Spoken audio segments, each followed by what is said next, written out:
G'day to all my friends and family, and welcome to Jim's 5am Club. It's hump day. It's Wednesday, the day after the long weekend where I had an extra day off. So I've been able to relax, recuperate and refresh myself. And just going to take you through and do a Jim's 5am Club. And it's a nice day. The sun's come out, a gentle breeze. The sun is shimmering on the harbour, and the harbour waters are starting to come back to their normal greyish green sort of colour.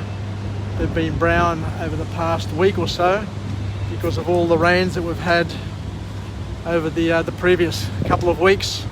The record rains that have washed a lot of silt into the estuaries and into the water systems. And so what we're going to do today is we're going to go through a book summary, and the book summary is entitled Nudge. An interesting, unusual sort of book summary, and it's written by a dual authorship of Richard Thaler and Cass Sustein, a dual authorship. And so this book here is about nudging and having sort of things in our lives that compel us to action or to non-action, but it's reminders or things that we set up in our environment to get us to do the things that we need to do in order to lead the life that we love to live.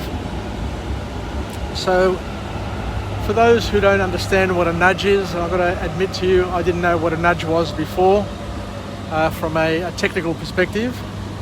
But a nudge is anything in our lives which is a tiny hint or change which pushes you in one direction but also leaves all options open. So it's a kind sort of push, just like a mother eagle needs to push the eaglets out of the nest in order for them to take flight and to soar.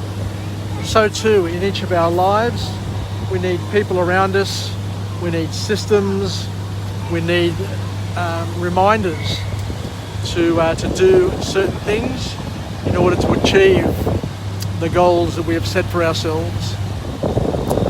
So let me just go over here and go into wharf number 6, because there's a bit of a breeze blowing and I don't want the buffeting coming through the mic. So I'll just get out of the elements. So a nudge is a very small action, change in our environment, which makes it easier for us to make decisions that are best for us without forcing us to decide a certain way either way.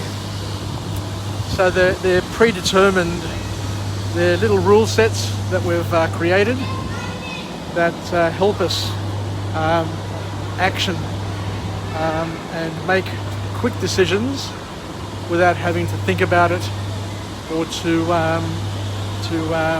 be too invested in it.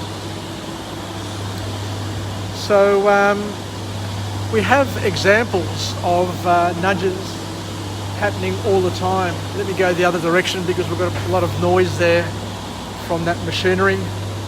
So as you can see, I just need to think as I'm going in order to try and deliver as best I can.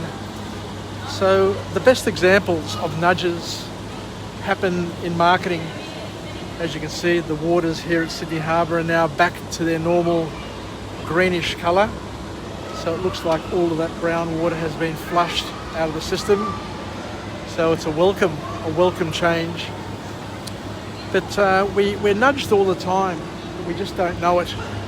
One of the best nudges that you'll ever get in your life, and it happens to you all the time, but you haven't really realised it.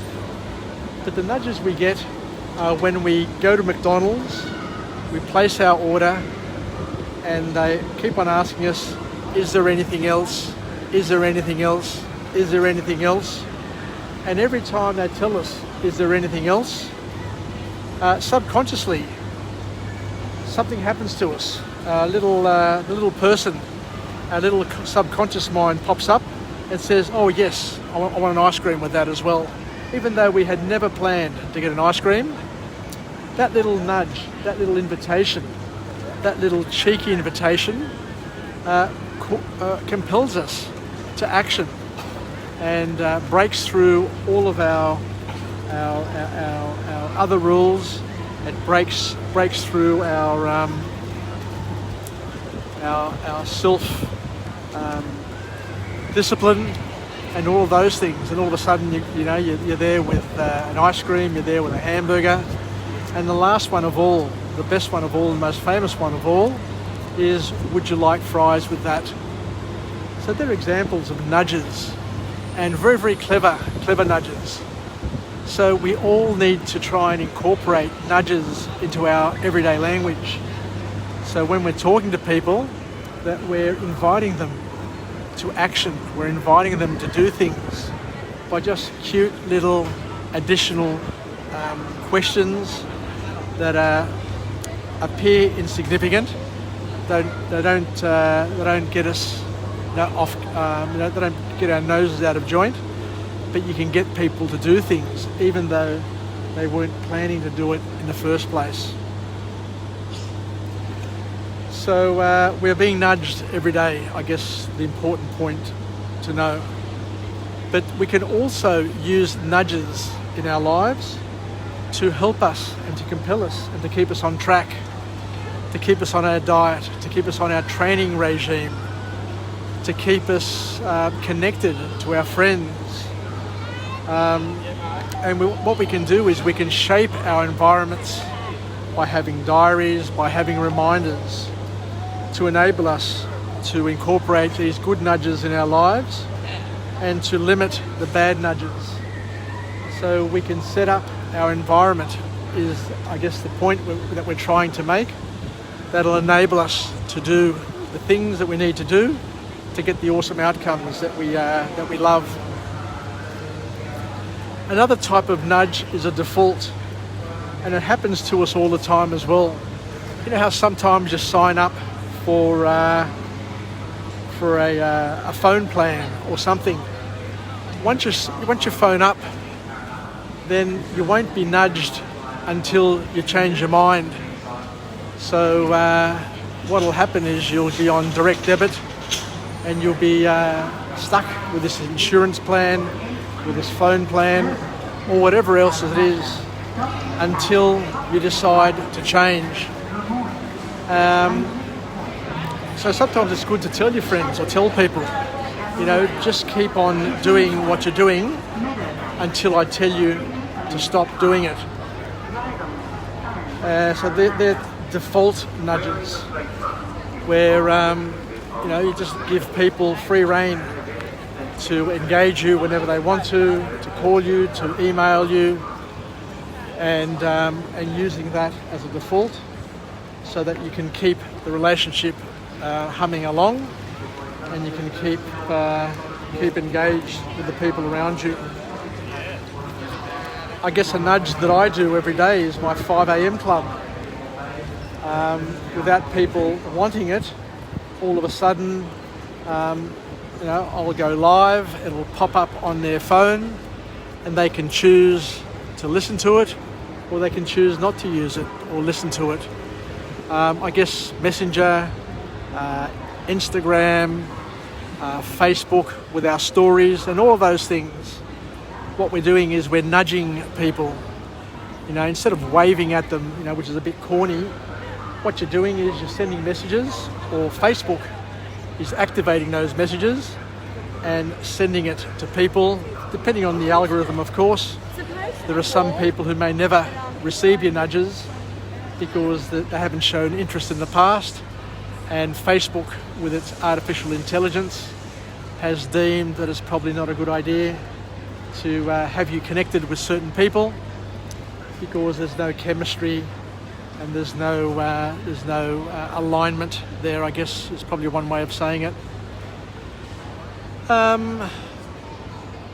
So default nudges are set up in a way that if you do nothing, you will still do the right thing by sticking to a preset standard. And as it is with Facebook, for example, people can, if they get sick of you, they can unfollow you or they can unfriend you. But in the meantime, when you're connected, as I said, your nudges will be going their way and they can choose to interact or not interact.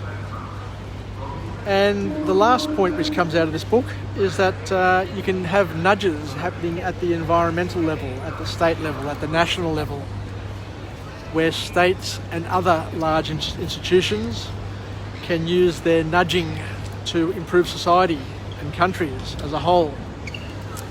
You've got health commissions and health organisations continually putting out ads on television in terms of stopping cruelty to animals or eating more healthily, or the Heart Commission, or stopping smoking, or drinking and being more responsible in your drinking. Advertising happens all the time, and advertising can be a positive or a negative nudge. But what it does is it keeps on reminding us consciously and subconsciously that we need to do or not to do something in order to maintain our health and to do or to stay connected to a particular community or to a particular group. So I guess I'll leave it there. It's a simple sort of topic, but always remember that psychologically you can influence the people around you by nudging them. We know the saying in a work environment, in a family environment, that the squeakiest wheel always gets the oil. The biggest mouth will always get fed first if you're a bird in a nest. And similarly, each and every one of us, in order to stay connected, to be part of a community and to keep on doing what we're doing, we need to nudge and be part of a nudging sort of interface. So don't be shy to nudge the people around you and use it by all means to your advantage. And don't be shy, because the years will pass and you'll look back and you'll wonder why you didn't nudge people, you didn't tell people that you love them, you didn't tell people that you appreciated them, and you didn't do the things or say the things at the time when it was most valued. So learn how to be a nudger and learn how to receive nudging and to be cognizant of nudging that happens around you and to make the most of it. So let's finish off with a positive affirmation. I'm alive, I am well, and I feel absolutely great. To my friends and family, stay connected, stay relevant, stay reasonable, and most importantly, let's learn the tricks of nudging. Let's learn how to get the most out of the world around us and the people around us, and to not be shy to ask for the things that we want, and to be an agent of action who helps others and helps yourself get to where you want to get to. And just like the ferry here, just like the Queenscliff, churn up the water wherever you can, make a fuss, make a nudge, because it's only through nudging, it's only through knowing what you want and how to get it that you're going to get the momentum that you need to make the changes in your life that you require to achieve the goals that you've set for yourself and that you deserve and that are part of your birthright. So thank you once again. I'll catch up with you later on.